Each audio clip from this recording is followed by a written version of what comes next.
কোয়েনের বংশের কথা। এরপরে কোয়েন সদাপ্রভুর সামনে থেকে চলে গিয়ে এদনের পূর্ব দিকে নুত নামে একটা দেশে বাস করতে লাগল।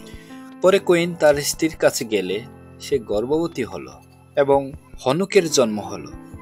তখন কোয়েন একটা শহর তৈরি করেছিল। সে তার ছেলের নাম অনুসারে শহরটার নাম রাখল হনুক।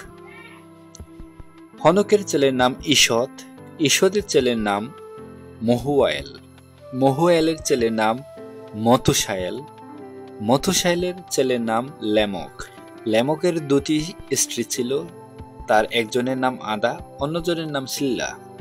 আদার গর্ভে জাবলের জন্ম হলো, যারা তাম্বুতে তাম্বুতে বসবাস করে এবং পশুপালন করে জীবন কাটায়। এই জাবল তাদের পূর্বপুরুষ। জাবলের ভাইয়ের নাম ছিল যুবল, যারা বীণা ও বাঁশি বাজায়। যুবল তাদের পূর্বপুরুষ। সিল্লার গর্ভে তুবল কোয়েনের জন্ম হলো।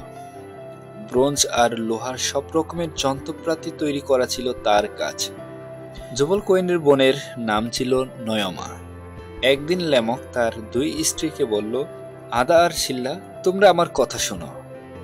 লেমকের স্ত্রীরা, আমার কথাই কান দাও। যে লোক আমাকে জখম করেছে, অর্থাৎ যে যুবক আমার গায়ে হাত তুলেছে, আমি তাকে খুন করেছি। কোয়েনকে খুন করবার প্রতিশোধ যদি 7 গুণ হয়, তবে লেমককে খুন করবার প্রতিশোধ হবে 77 গুণ।